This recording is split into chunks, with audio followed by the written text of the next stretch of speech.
নমস্কাৰ বন্ধুসকল, আমাৰ অন্য এটা ভিডিঅ'লৈ আপোনালোকক স্বাগতম জনালোঁ।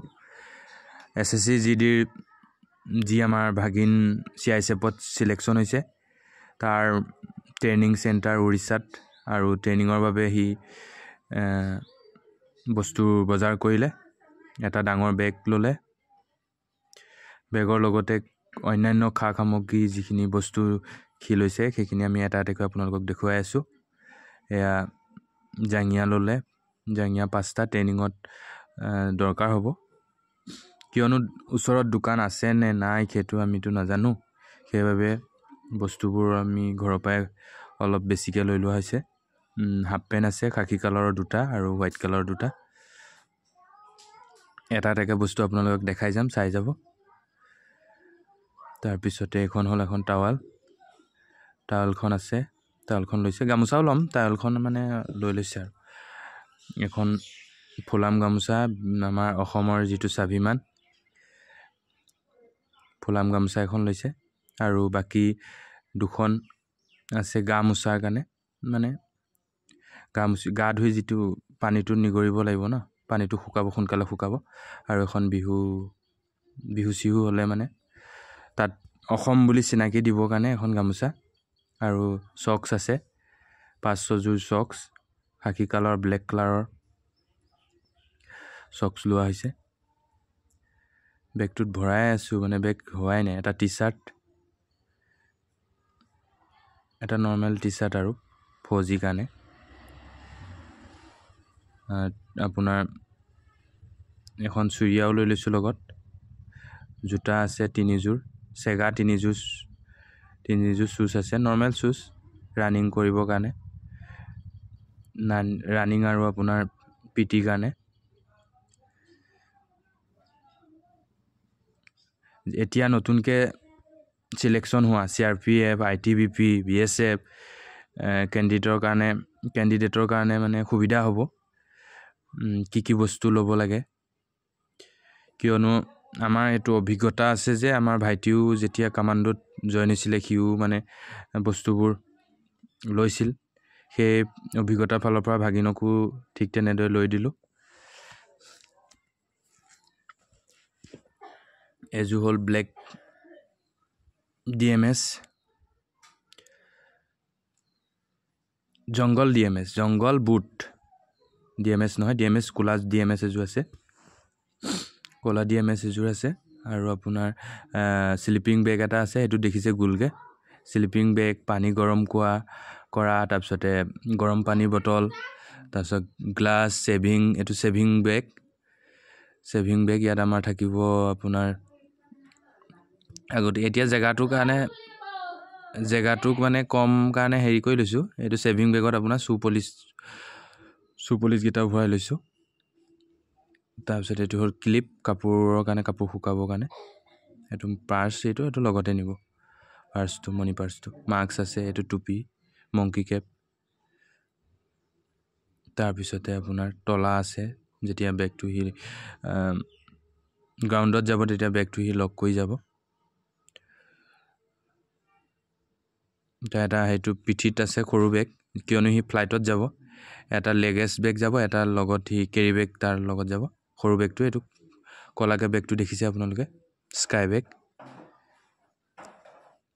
ৱেটৰ কাৰণে চব কভাৰবোৰ খুলি দিয়া হৈছে, ৱেটটো লক্ষ্য ৰাখি মানে কভাৰবোৰ খুলি দিয়া হৈছে।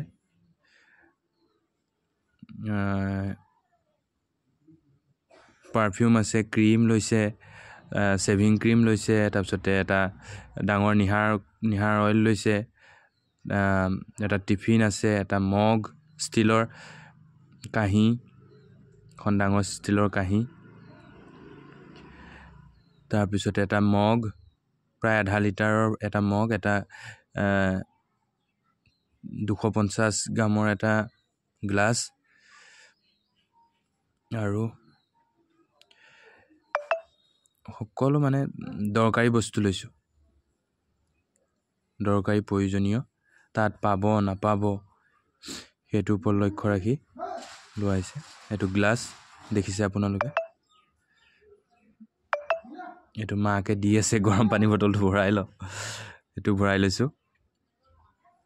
এইটো হেৰি হয় নীলটনৰ হয় আৰু এইটো লগত আহিছে মানে এইটো পানী গৰম কৰা হেৰিটোৰ লগত আহিছে এইটো কি নামটো নাজানো মই পানী গৰম কৰে বুলি কৈছে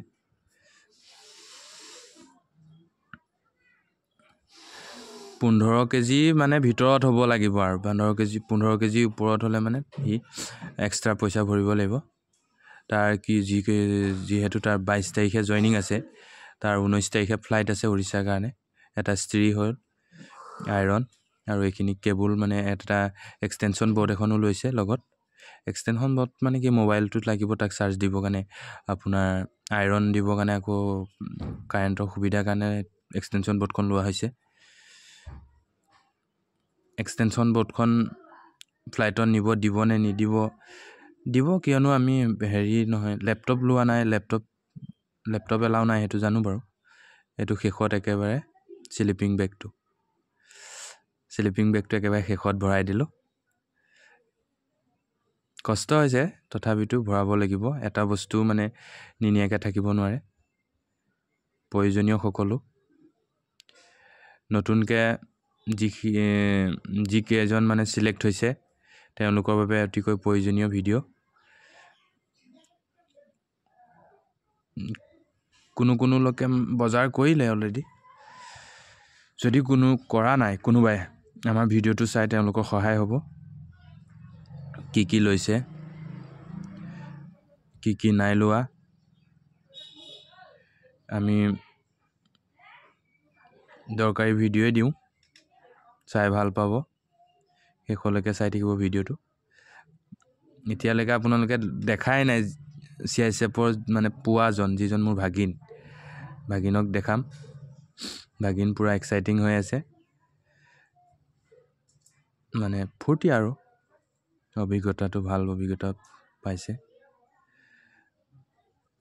তাৰ কি হৈছে মানে হি ডিগ্ৰী কমপ্লিট হৈছে আৰু এফালে ইন্টাৰভিউ দিছে চাকৰি ফাৰ্স্ট অ্যাটেম্পতে চাকৰিটা ষ্টেট লেভেলত দিছে কিন্তু অসম পুলিচত মানে তাৰ ইমান হেৰি নাই সেন্ট্ৰেলৰ জিয়ে নহক আৰ্মিত মন আছিলে যদিও এতিয়া সিআইএসএফত সিলেক্ট হ'ল এনসিসি সাৰ্টিফিকেট আছিলে তাৰ মানে ইমানে সুবিধা হ'ল ডিগ্ৰী কমপ্লিট হৈছে এনসিসি সাৰ্টিফিকেট পাইছে তাৰ পিছতে আপোনাৰ এসএসসি এক্সাম ক্লিয়াৰ কৰি 202 নম্বৰ পাই সিআইএসএফত সিলেক্ট হৈছে তাৰ